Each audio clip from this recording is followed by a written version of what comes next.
Hello day student. तो ये रहा आपका जो last video and last unit, ठीक है। तो इस वीडियो में मैं बताऊंगा आपको constitution of India unit 5th, ठीक है।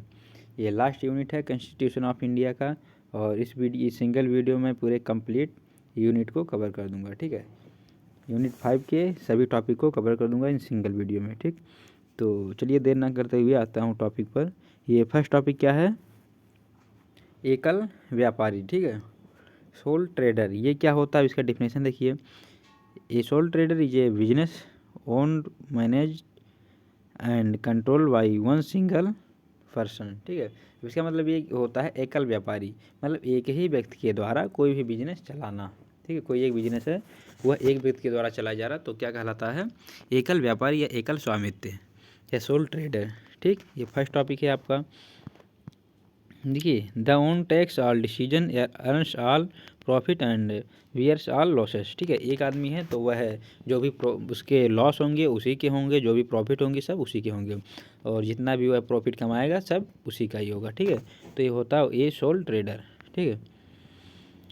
इसमें देखिए हिंदी में दिया है, एकल व्यापारी वह व्यवसाय होता है जिसे एक ही व्यक्ति शुरू करता है, चलाता है और नियंत्रित करता है। मतलब वही कि कोई व्यक्ति एक कोई सा भी दुकान खोला और वह चला रहा अकेले ही सिंगल, और उसके जो भी लॉस हो रहे हैं उसी के हो रहे हैं, जो भी वो अर्न कर रहा है उसी का हो रहा है, ठीक है। देखिए नीचे दिया है, लाभ भी उसी का होता है और हानि भी उसी वही उठाता है। रियल लाइफ एग्जाम्पल में देखिए कि गांव या मोहल्ले की किराना दुकान, जैसे गांव या मोहल्लों में किरानों की दुकान होती है तो एक आदमी खोलता है और जो भी होता है वही मैनेज करता है, ठीक है। खरीद बिक्री मुनाफा नुकसान सब वही देखता है, ठीक है। अगला टॉपिक टॉपिक क्या है? पार्टनरशिप। वो था एकल, ठीक है, वह एकल व्यवसाय था। इसमें क्या है? साझेदारी, पार्टनरशिप। इसमें क्या होता है? ये partnership is a business own and manage by 2 or more person who agree to share profit and loss of the business, ठीक है। इसमें क्या होता है? एक या एक से दो या दो से अधिक व्यक्ति होते हैं, आपस में मिलकर जो है कोई भी बिजनेस चलाते हैं, ठीक है। तो ये होता है साझेदारी व्यवसाय, पार्टनरशिप। इसमें क्या होता है? जो भी लॉस होते हैं दोनों के लॉस होते हैं मिलकर, और जो भी प्रॉफिट होते हैं दोनों के मिलकर होते हैं। जो प्रॉफिट होता है उसमें से दोनों लोग आपस में बांट लेते हैं, या जितने भी हैं पार्टनरशिप में वो आपस में बांट लेते हैं, तो ये होता है पार्टनरशिप, ठीक है। अगला टॉपिक देखिए क्या है, तो होता है, और एक एग्जांपल देखिए, दो दोस्तों की मेडिकल दुकान है। देखिए देखिए जैसे मान लो कि दो दोस्त हैं और दोनों आपस में क्या किए हैं? साझेदारी करके मेडिकल की दुकान खोले हैं। एक खरीद देखता है, दूसरी बिक्री और मुनाफा बांटते हैं। देखिए पहला क्या करता है कि वह खरीद देखता है कि जो भी लेकर दवा खरीद के लाता है और जो बेचता है इन सब का मैनेज करता है। दूसरा क्या करता है? बिक्री, ठीक है, और मुनाफा आपस में बांटते हैं। एक खरीदता है माल को, मेडिसिन को, और दूसरा बेचता है, बिक्री करता है, फिर लास्ट में जो भी प्रॉफिट होते हैं मुनाफा आपस में बांट लेते हैं, प्रॉफिट, ठीक है। टॉपिक क्या है? कंपनी। कंपनी क्या होता है, ठीक है। देखिए डिफिनेशन कंपनी क्या है इंग्लिश में? A company is a legal organisation form under the companies act, ठीक है। क्या होता है कि एक लीगल वर्क होता है कंपनी, ठीक है। ये किसी कार्यों पर निर्भर होता है। जैसे देखिए कंपनी आपकी कई तरह की होती है जो अलग अलग कार्य करती हैं। जैसे आईटी कंपनी हो गई, सॉफ्टवेयर डेवलपमेंट कंपनी हो गई, और इलेक्ट्रॉनिक की कंपनी हो गई, ठीक है। तो अलग अलग तरह की जो है कंपनियाँ हैं, इनका कार्य जो होता है वो अलग अलग होता है, ठीक। It has a separable legal identify from its own share holders. Company एक कानूनी संस्था है जिसे कंपनी इस नियम के अंतर्गत बनाया जाता है। कंपनी जब भी कोई व्यक्ति खोलता है तो इसका भी एक कानून बना है, उसी के अंडर में ये खोलता है, मतलब उस कानून को पालन करके ये खोलता है उस कानून के नियम के अनुसार, ठीक है। इसकी पहचान इसके मालिक शेयरधारकों से अलग होती है, ठीक है। Types of company. कंपनी के प्रकार क्या होते हैं? प्राइवेट कंपनी सीमित सदस्य शेयर जनता को नहीं देती, मतलब प्राइवेट कंपनी जो होती है उसमें जो भी सदस्य होते हैं, जो भी एम्प्लॉय होते हैं वो सीमित होते हैं, वे अपनी आवश्यकता के अनुसार उसको रखते हैं। और पब्लिक कंपनी क्या होती है? शेयर जनता को उपलब्ध कराती है। पब्लिक कंपनी में ये होता है कि जैसे जो भी स्टॉक मार्केट में क्या होता है कि जनता इससे क्या करती है? शेयर को लेती है और दूसरे को बेचती है। फिर क्या होता है? जब भी इसके प्राइस कम होते हैं तो जनता इसके शेयर को खरीदती है, और जब कंपनी प्रॉफिट में आती है तो उसका भी जो है प्रॉफिट होता है। जैसे मान के चलिए, देखिए ये कोई कंपनी है, टाटा की कंपनी है, मैं टाटा का शेयर खरीद लिया, ठीक है। अभी टाटा लॉस में चल रहा है, ठीक है, और मैं उसके शेयर को खरीद लिया, तो मैं भी लॉस में ही रहूँगा। और यदि टाटा का जो प्रॉफिट हो रहा है तो मेरा भी प्रॉफिट होगा। जैसे मैं 10 रुपये का शेयर खरीदा, ठीक है। टाटा का कोई से एक शेयर में 10 रुपये खरीदा और 10 दिन बाद वो 10 रुपये का शेयर हो गया 15 रुपये में, ठीक है। तो जब उस टाटा कंपनी की प्रॉफिट हुई तो मेरा भी प्रॉफिट हुआ, ठीक है। फिर मैं क्या करूँगा, उसी शेयर को दूसरे को बेच दूँगा, ठीक है। इसमें मेरा प्रॉफिट हो जाएगा। तो ये होता है पब्लिक कंपनी। इसमें शेयर जनता को उपलब्ध होता है, वो खरीदता और बेचता है, ठीक है। अगला क्या होता है, गवर्नमेंट कंपनी। अब सरकार की हिस्सेदारी अधिक, ठीक है। सरकार की हिस्सेदारी यानी कि सब कुछ मैनेज गवर्नमेंट करती है। जैसे गवर्नमेंट एम्प्लॉय जो भी होते हैं तो उनके सैलरी के जो भी सैलरी होता है, मंथली सैलरी, हर एक चीज़ें वही उसी के गवर्नमेंट के माध्यम से ही आता है। और इसके एग्जाम्पल, इसका देखिए definition, the company act is a law regulars and formation, working management and winding up of company, ठीक है। कंपनी अधिनियम वह कानून है जो कंपनियों को बनाने, चलाने, प्रबंध करने और बंद करने के नियम तय करता है, ठीक है। कंपनी प्रबंधन क्या है, कंपनी प्रबंधन का मतलब ये है कि कंपनी प्रबंधन वह नियम है जो कंपनियों को बनाने, चलाने, प्रबंधन करने और बंद करने के नियम बताता है। कैसे ये चलेगा, किस नियम से चलेगा, कैसे कब ये बंद होगा और कैसे मैनेज होगा, ठीक है। ये सब क्या कहलाता है, कंपनी प्रबंधन। चलिए अगले टॉपिक पर चलते हैं। देखिए इस यूनिट को भी मैं आधे घंटे से 40 मिनट के बीच में कवर कर दूंगा कंप्लीट, ठीक है। तो आप लोग परेशान मत होइए, हर एक टॉपिक को मैं डिस्क्राइब करूंगा अच्छे से। इसमें देखिए अगला क्या है, purpose of companies act. Company act के कार्य क्या हैं, कंपनी कार्य के उद्देश्य क्या है, कंपनी अधिनियम का उद्देश्य क्या है। To protect share holders, to ensure transparency, to control company activities. Share धारकों की सुरक्षा, धोखाधड़ी रोकना, कंपनी को नियम में चलाना, ठीक है। जो भी धोखाधड़ी हो तो उससे रोकने के लिए और कंपनी को एक नियम बना रहता है, उसी नियम से कंपनी को चलाना, और शेयर धारकों की सुरक्षा, सिक्योरिटी, ठीक। Importance of companies act in India, ठीक है। तो कंपनी एक्ट 1956 में लगाया गया था, कंपनी एक्ट 2013 में भी लगाया गया है, ठीक है। तो जो प्रेजेंट में एक्ट चल रहा हो कंपनी एक्ट 2013, करंट जो नियम है कंपनी एक्ट 2013 का लागू है। भारत में अभी कंपनी एक्ट 2013 लागू है, ठीक है। जो 1956 में था वो बंद हो गया और जो 2013 का है वो करंट में लागू है। अगला क्या topic, fifth, formation of company. Company का गठन, कंपनी का गठन कैसे होता है देखिए, ठीक है।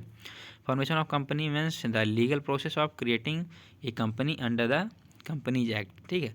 कंपनीज एक्ट एक लीगली कैसे जो है चलता है, कैसे बनता, कोई भी कंपनी का गठन कैसे होता है एक लीगल में।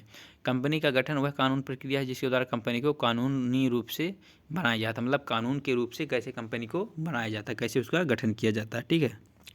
देखिए अगला क्या दिया है, कंपनी गठन के चरण, ठीक।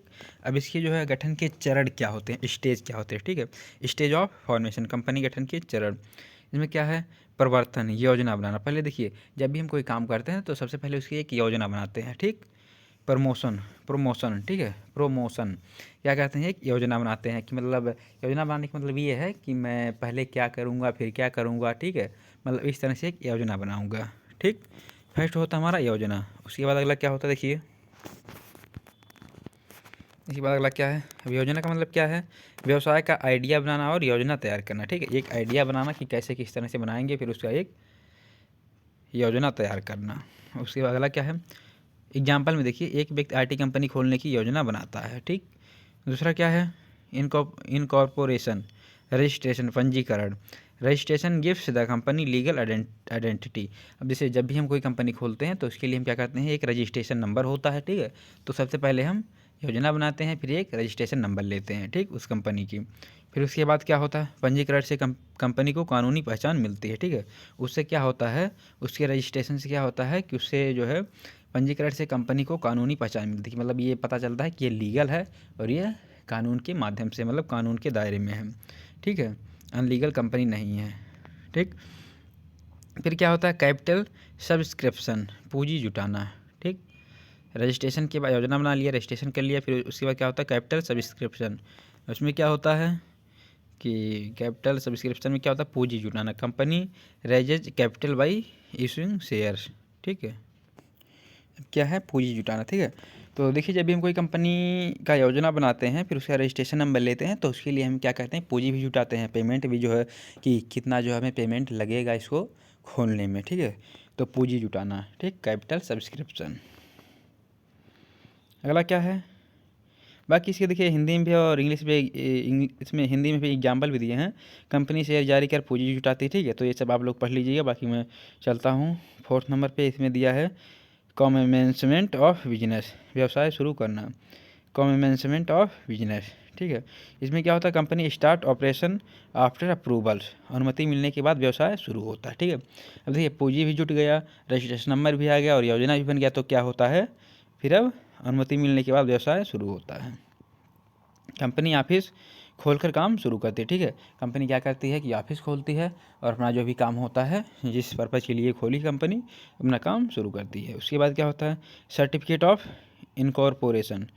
इसमें क्या होता है, issue by registration of companies, ठीक, issued by registration of company, ROC द्वारा जारी प्रमाण पत्र, यह कंपनी का जन्म प्रमाण पत्र होता है, ठीक है, ROC, ठीक है, रजिस्ट्रेशन ऑफ कंपनी। इससे क्या होता है कि ये कंपनी का सर्टिफिकेट होता है। Topic 6, memorandum of association. इसका मतलब ये होता है MOA, memorandum of association. Definition देखिए क्या है, the memorandum of association is a document that, ठीक है, association is a document that define the objective, scope and powers of a company. तो ये क्या करती है कि कंपनी के ऑब्जेक्टिव को और स्कोप को और पावर को डिफाइन करती है, ठीक है। एक कंपनी मेमोरेंडम क्या होता है, एक कंपनी के ऑब्जेक्टिव को, पावर्स को, मेमोरेंडम को मतलब मेमोरेंडम क्या करता है, एक कंपनी के स्कोप को, ऑब्जेक्टिव को और पावर को डिफाइन करता है। It tells what A company can and can not do. इसका मतलब ये होता है एक कंपनी क्या कर सकती है और क्या नहीं कर सकती है, ठीक है। अब हिंदी में देखिए वही लिखा है, मेमोरेंडम ऑफ एसोसिएशन कंपनी का वह मुख्य दस्तावेज है जो कंपनी के उद्देश्य, कार्यक्षेत्र और शक्तियाँ बताता है, कि मतलब ये क्या कर सकती है, क्या नहीं कर सकती। यह बताता है कि कंपनी क्या कर सकती है और क्या नहीं। इसे कंपनी का कंसल्टेशन कॉन्स्टिट्यूशंस, संविधान भी कहा जाता है, ठीक है। इंपॉर्टेंस ऑफ MOA, मतलब मेमोरेंडम ऑफ एसोसिएशन क्या होता है, ठीक है। इसका मतलब देखिए, guides company activities, protect share holders, defines company limits, ठीक है, कंपनी को सही दिशा देता है, शेयरधारकों की सुरक्षा, कंपनी की सीमा तय करता है, ठीक है। अब अगला क्या देखिए, क्लासेस ऑफ MOA की धाराएं, नेम क्लासेस, इसमें क्या होता है, नाम धारा, states the company name, company का नाम बताती है। नाम धारा क्या करता है, कंपनी का नाम, क्लास कंपनी का नाम बताता है। एग्जांपल में ABC टेक्नोलॉजी प्राइवेट लिमिटेड, ठीक है, जैसे MKT सॉफ्टवेयर प्राइवेट लिमिटेड, या कुछ भी जो है प्राइवेट लिमिटेड। ये नेम हो गया कंपनी का। फिर रजिस्टर्ड ऑफिस क्लासेस, पंजीकरण कार्यालय धारा, ठीक है, specify the state of the registered office, ठीक है। अब इसके क्या करते हैं, ऑफिस को डिफाइन करता है, रजिस्टर्ड ऑफिस। कंपनी का पंजीकृत कार्यालय कहाँ है, ठीक है, registered office in Delhi, registered office in Delhi. Objective class, उद्देश्य धारा, defines main objectives of the company, company क्या काम करेगी, ठीक है। अब देखिए उसका नाम हो गया और उसके ऑफिस हो गए, ठीक है। अब इसका उद्देश्य क्या है, उद्देश्य धारा मतलब किस पर्पज के लिए कंपनी बनी, इसका उद्देश्य क्या, कंपनी क्या काम करेगी, ठीक है। सॉफ्टवेयर डेवलपमेंट कंपनी, मान के चलिए कोई कंपनी सॉफ्टवेयर डेवलपमेंट, ये क्या करेगी, सॉफ्टवेयर को डेवलप करेगी। अगला क्या है, लायबिलिटी क्लाजेज, दायित्व धारा, डिफाइंस लायबिलिटी ऑफ मेंबर, शेयरधारकों की जिम्मेदारी। Example limited to share value, ठीक है। अगला क्या है, कैपिटल क्लाजेज, पूंजी धारा, सोच share capital of company, company की पूंजी कितनी है, ठीक है। वो देखते हैं कि कंपनी की पूंजी कितनी है, कैपिटल रुपये 10 लाख, ठीक है, 10 लाख किसी कंपनी की पूंजी है। Difference between MOA and AOA, एक पंक्ति में, ठीक। इसमें देखिए क्या दिया है, MOA मतलब कंपनी क्या करेगी, कंपनी क्या करेगी, क्या नहीं करेगी, और AOA का मतलब क्या होता है, कंपनी कैसे करेगी।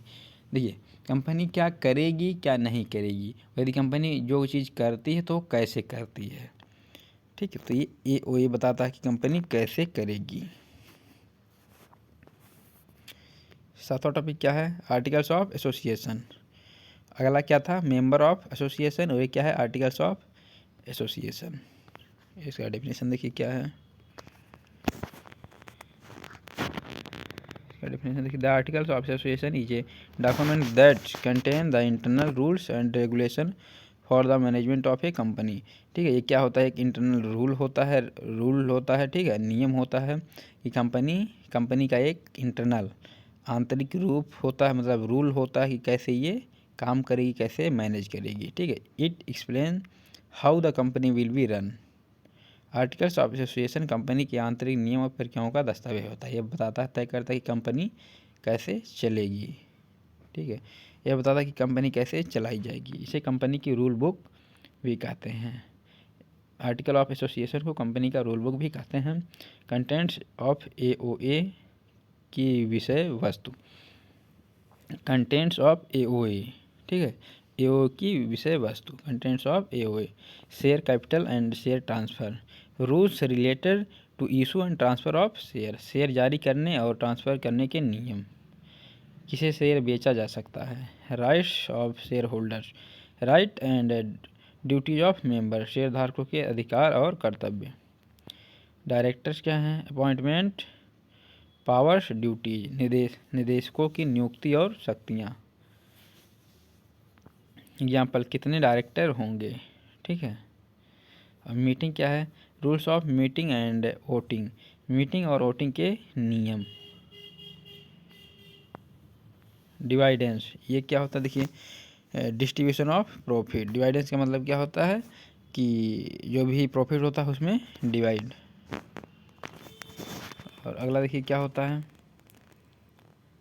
Accounts and audit.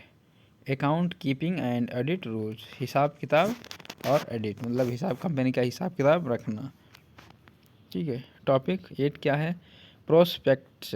ठीक है, प्रोस्पेक्ट्स, इसमें क्या होता है, a prospect is a legal document issued by a company to invite the public to buy its share और डिबेंचर। ठीक है, इसमें क्या होता है कि ये डिबेंचर होता है। ठीक है, इससे क्या होता है कि ये इनवाइट किया जाता है किसी भी व्यक्ति को एक ऑफर के साथ। ठीक है, prospect is a legal document issued by a company to invite the public to buy its share or debentures. ठीक है, डिबेंचर यह एक डॉक्यूमेंट होता है, मतलब ऑफर होता है जो अपने प्रोडक्ट बेचने के लिए किसी कस्टमर को इनवाइट किया जाता है, दिया जाता है। जैसे देखिए हिंदी में दिया है, प्रोस्पेक्ट्स कंपनी द्वारा जारी किया गया वह कानून दस्तावेज जिससे जनता को शेयर या डिबेंचर खरीदने के लिए आमंत्रित किया जाता है। इसमें कंपनी की पूरी जानकारी दी जाती है। Purpose of prospects. प्रोस्पेक्ट्स का उद्देश्य, to raise capital, to inform investor, to build public trust. पूंजी जुटाना, निवेशकों को जानकारी देना, भरोसा पैदा करना। ठीक है, कंटेंट ऑफ प्रोस्पेक्ट। प्रोस्पेक्ट की सामग्री, कंपनी डिटेल्स।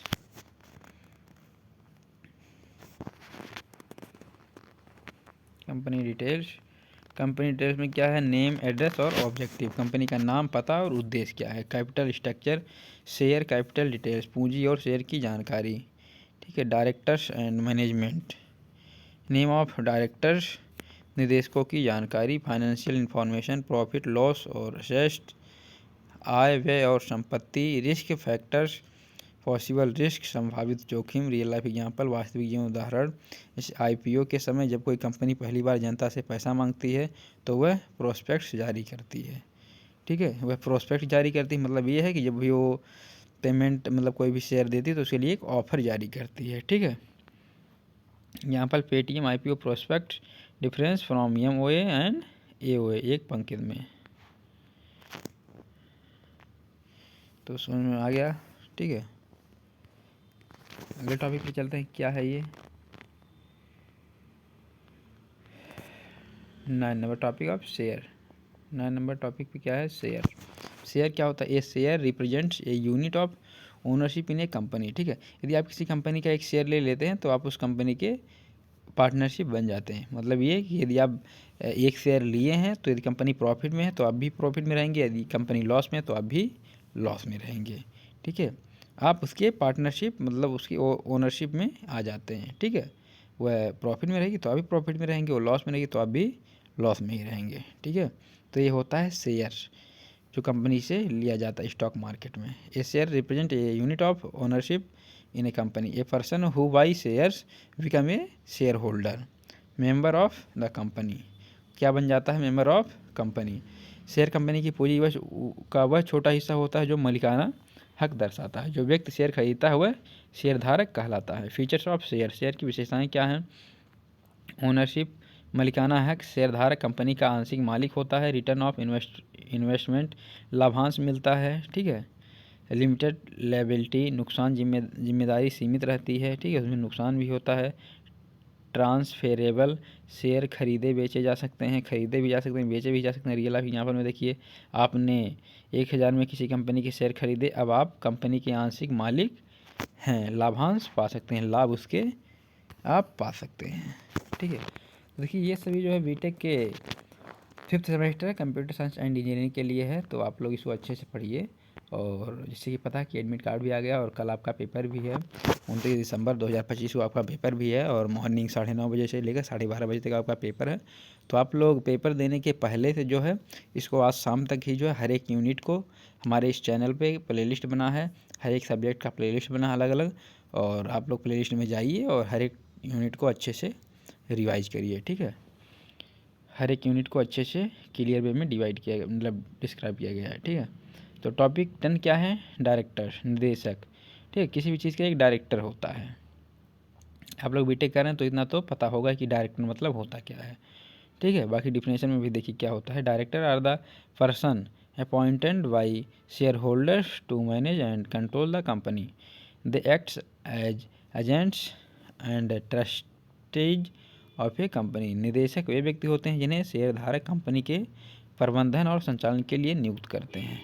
ठीक है, किसी भी कंपनी के क्या होते हैं? वो मालिक होते हैं। ठीक, कंपनी के क्या होते हैं? मालिक होते हैं। वे कंपनी के प्रतिनिधि और संरक्षक होते हैं। रियल लाइफ एग्जाम्पल में देखिए, कंपनी का CEO MD रोज़ के फैसले लेता है और कर्मचारियों को निर्देश देता है। कंपनी का CEO या MD। ठीक है, क्या होता है? डायरेक्टर। अगला देखिए क्या है? General meeting. जनरल मीटिंग क्या होता है? अब जनरल मीटिंग मतलब सामान्य बैठक। General meeting is a meeting of share holders very important company decision are taken. सामान्य बैठक कंपनी के शेयरधारकों की बैठक होती है जिसमें महत्वपूर्ण निर्णय लिया जाता है। ठीक है, उसमें काफ़ी सारे शेयरधारक होते हैं, आपस में बैठक होती है और उसमें कोई निर्णय लिया जाता है। ठीक है, महत्वपूर्ण निर्णय लिया जाता है। जहाँ जनरल मीटिंग सामान्य बैठक होती है, उसमें 2 4 10 शेयरधारक होते हैं, बैठे रहते हैं, शेयर होल्डर्स रहते हैं और कोई भी निर्णय लिया जाता है। तो ये हमारा है सामान्य बैठक। अब इसमें देखिए क्या क्या दिया है। ठीक, सामान्य बैठक कंपनी के शेयरधारकों की बैठक होती है जिसमें महत्वपूर्ण निर्णय लिए जाते हैं। Very easy real life example में स्कूल की पेरेंट्स मीटिंग। अब देखिए जैसे स्कूल पर पेरेंट्स की मीटिंग होती है, पेरेंट की और क्लास टीचर या प्रिंसिपल की मीटिंग होती है। तो पेरेंट्स क्या हो गए? शेयर होल्डर्स हो गए। प्रिंसिपल क्या हो गए? डायरेक्टर हो गए। ठीक है, प्रिंसिपल क्या हो गए? कंपनी के डायरेक्टर हो गए। और डिसीजन क्या हो गया? रिसोल्यूशन हो गया। ठीक है, जो सोल्यूशन निकलता है वो क्या हो गया? डिसीजन हो गया। जो प्रिंसिपल और पेरेंट्स के बीच में जो डिसीजन होता है। ठीक है, अगला टॉपिक में देखिए क्या है, इसमें भी और भी है। ठीक, तो ये हो गया। अब चलते हैं टॉपिक 12 पे। इसमें क्या दिया देखिए, प्रोसीडिंग्स ऑफ मीटिंग, बैठक की कार्रवाई। ठीक है, बैठक की कार्रवाई क्या है?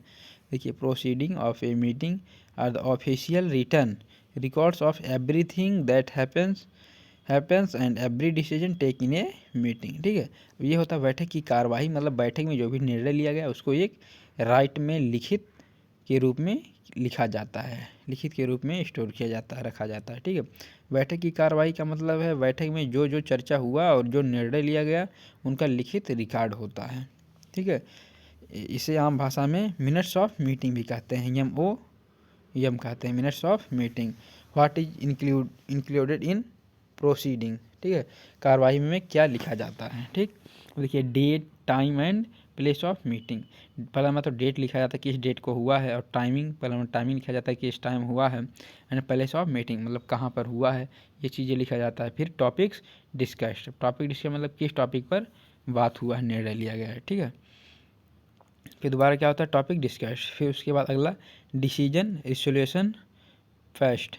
ठीक, टॉपिक, फिर टॉपिक के बाद उस टॉपिक पे क्या डिसीजन लिया गया है। ठीक है, तो हिंदी में लिखिए क्या दिया है, बैठक की तारीख, समय और स्थान।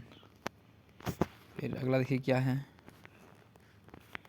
उपस्थित सदस्यों के नाम, चर्चा के विषय, फिर लिए गए निर्णय प्रस्ताव, ठीक है। इंपॉर्टेंस ऑफ प्रोसीडिंग, कार्यवाही का महत्व क्या होता है। लीगल प्रूफ ऑफ डिसीजंस, मतलब जो भी डिसीजन लिया जाए तो लीगल लिया जाता है, ये नहीं कि अनलीगल लिया जाए।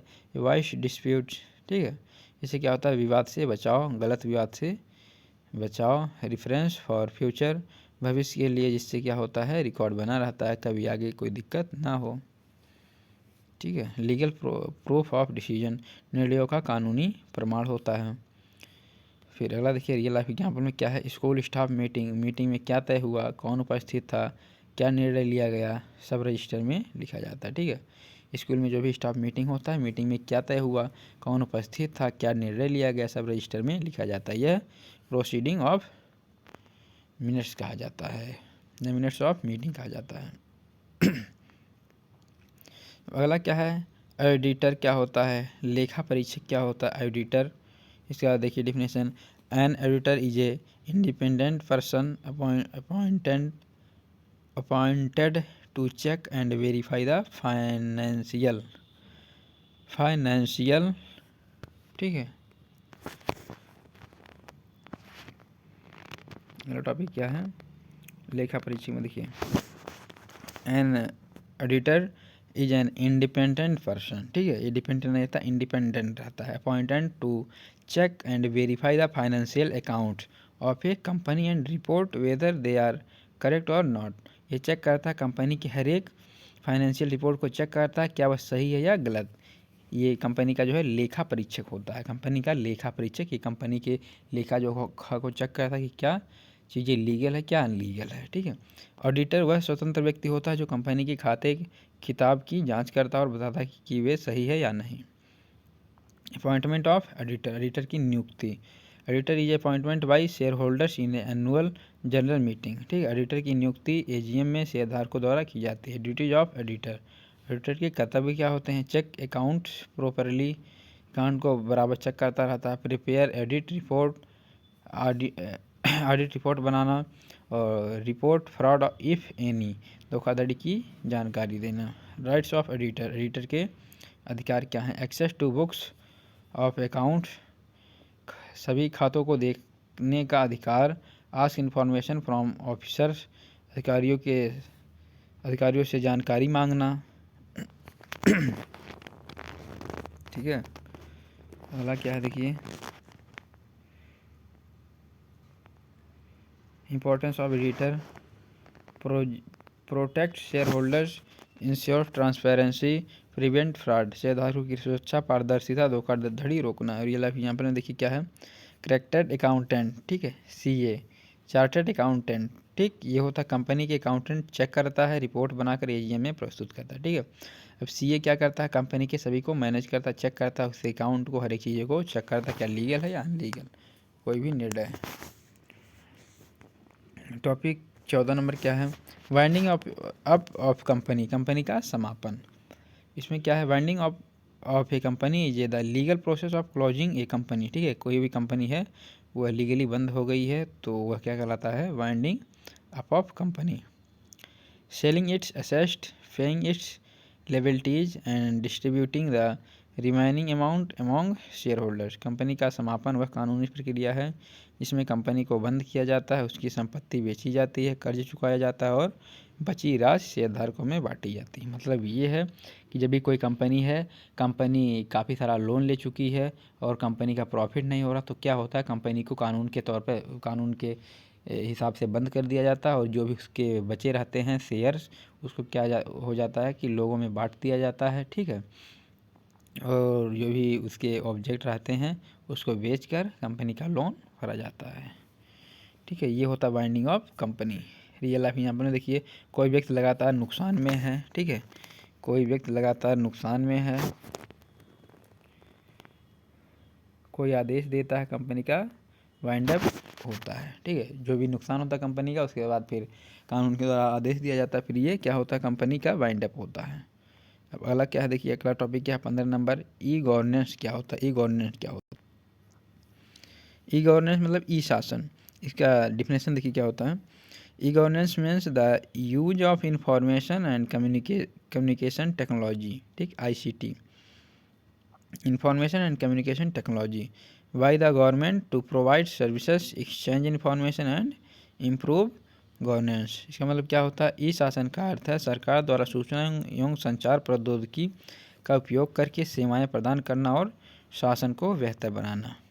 ठीक है, सरकार द्वारा सेवाएं तैयार करना। ठीक है, सरकार द्वारा सूचना एवं संचार प्रौद्योगिकी का उपयोग करके सेवाएं प्रदान करना। ठीक है, सूचना एवं संचार प्रौद्योगिकी का यूज करके सेवाएं प्रदान करना और शासन को बेहतर बनाना। अगला क्या है? Types of E governance, e शासन के प्रकार। G2C, गवर्नमेंट टू सिटीजन्स, सरकार से नागरिक का।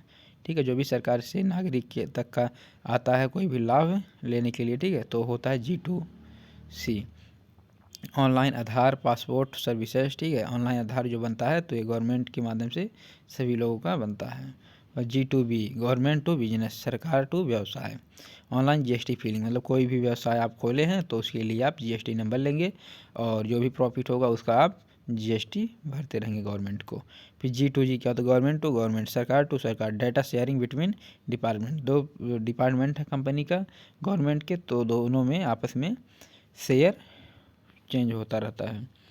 और J2E, गवर्नमेंट टू एम्प्लॉय, सरकार कर्मचारी, जो भी गवर्नमेंट अफसर होते हैं उनके लिए क्या होता है? सरकार के द्वारा पेमेंट हर मंथली आता रहता है, तो क्या कहलाएगा? Government to employ. Example online salary leave portal. ठीक है, क्या होता है? गवर्नमेंट अफसरों का जो है ऑनलाइन सैलरी आता रहता है। क्या होता है? G2E। तो ये सब हैं टाइप्स ऑफ ई गवर्नेंस।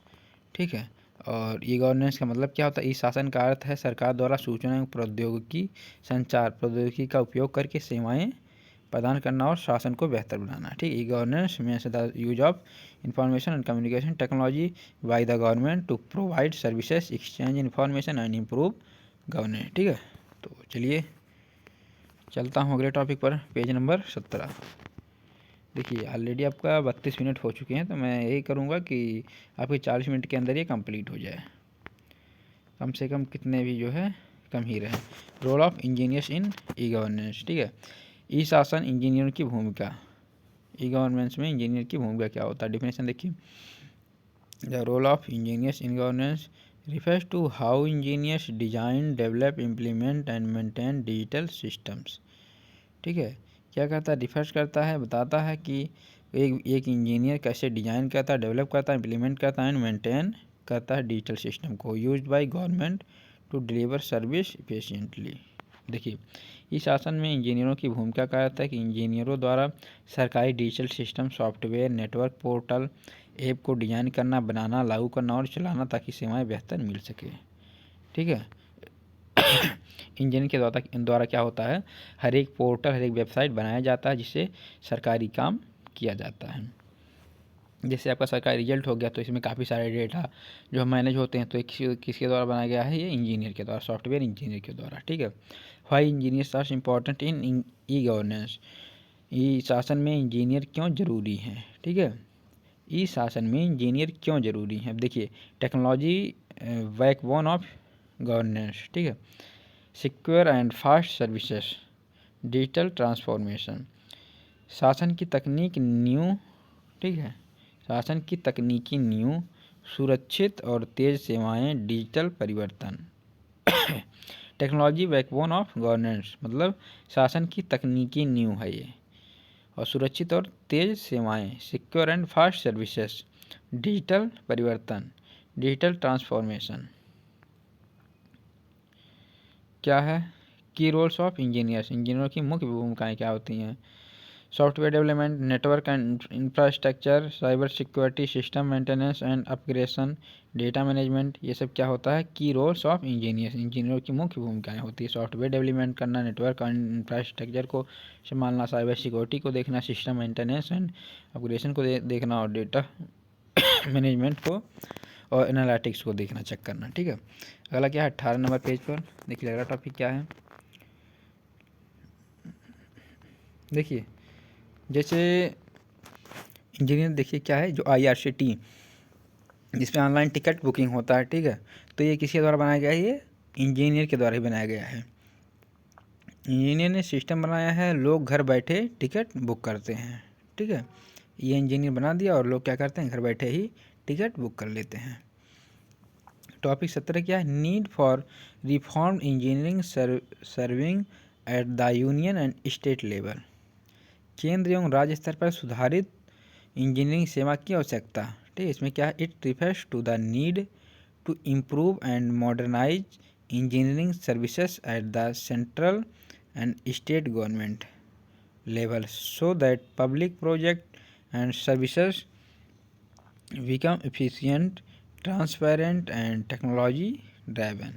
इसका अर्थ देखिए क्या है, इसका अर्थ है कि केंद्र और राज्य सरकारों में इंजीनियरिंग सेवाओं में सुधार और आधुनिकीकरण की आवश्यकता, ताकि सरकारी परियोजनाएं और सेवाएं अधिक प्रभावी, पारदर्शी और तकनीक आधारित बन सकें। ठीक है, तो ये होता है केंद्र एवं राज्य स्तर पर सुधारित इंजीनियरिंग सेवा की आवश्यकता। ठीक है, इसका अर्थ है केंद्र और राज्य सरकार में इंजीनियरिंग सेवाओं में सुधार और आधुनिकीकरण की आवश्यकता, ताकि सरकारी योजनाएं और सेवाएं अधिक प्रभावी, पारदर्शी और तकनीक आधारित बन सकें। अगला क्या है, topic 18 role of IT professionals in judiciary. न्यायपालिका में आईटी पेशेवरों की भूमिका। The role of IT professionals in the judiciary involves using information technology to support courts, improve case management, speed up justice delivery and ensure transparency. न्यायपालिका में IT पेशेवरों की भूमिका का अर्थ है अदालतों में सूचना प्रौद्योगिकी का उपयोग करके केस मैनेजमेंट, न्याय प्रक्रिया को तेज और पारदर्शित बनाना। ठीक है, role of IT professional in judiciary, इसका मतलब क्या है, न्यायपालिका में आईटी पेशेवरों की भूमिका का अर्थ है, ठीक है, अदालतों में सूचना प्रौद्योगिकी का उपयोग करके केस मैनेजमेंट, न्याय प्रक्रिया को तेज और पारदर्शी बनाना।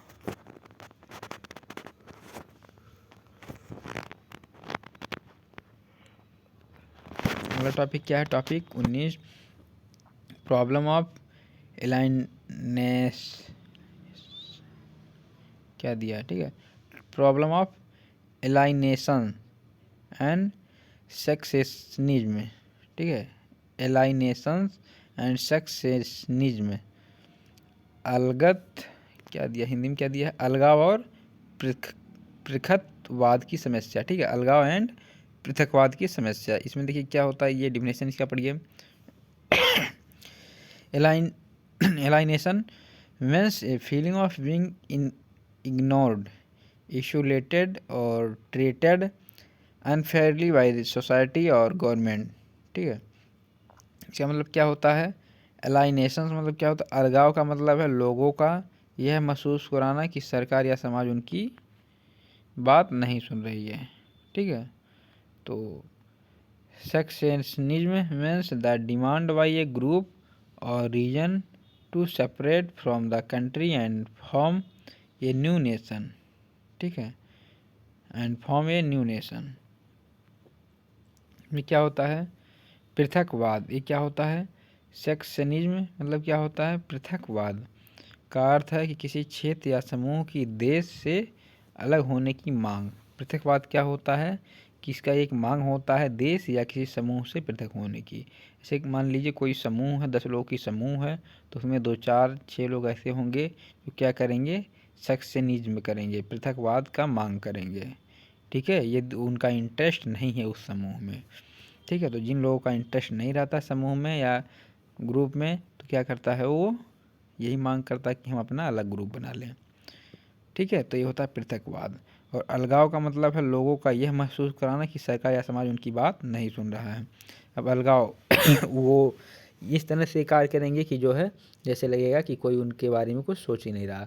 ग्रुप है 10 लोगों का, तो अलगाव का मतलब यही होता है कि वो यही दिखाएंगे कि जो है उनका कोई बात ही नहीं सुन रहा है। ठीक है, तो ये होता है अलगाव। रियल लाइफ एग्जाम्पल में देखिए, वास्तविक जीवन उदाहरण में देखिए, किसी क्षेत्र में रोजगार नहीं, उद्योग नहीं, सड़क, स्कूल, अस्पताल नहीं, तो वहाँ के लोग खुद को अलग थलग महसूस करते हैं। यही भावना है आगे चलकर पृथकवाद बन सकती है। ठीक है, अगला क्या है देखिए, हर्डल्स इन इंडस्ट्रियल डेवलपमेंट, औद्योगिक विकास में बाधाएं। ठीक है, औद्योगिक विकास में बाधाएं क्या होता है? Hurdles in industrial development are the problems and obstacles that slow down और prevent industries from growing in a region और कंट्री। औद्योगिक विकास में बाधाएं वे समस्या हैं जो किसी क्षेत्र या देश में उद्योग के विकास को धीमा या रोक देती हैं। इसमें क्या है देखिए, औद्योगिक विकास में बाधाएं वे समस्या हैं जो किसी क्षेत्र या देश में उद्योगों के विकास को धीमा या रोक देती हैं। अब बाधा तो सभी को पता है कि किसी चीज़ में बाधा आ जाना मतलब उसको रोक देना। आप कोई भी काम कर रहे हैं, आपके काम में कोई बाधा आ गया, आपका काम जो है रुक जाएगा ऑटोमेटिक।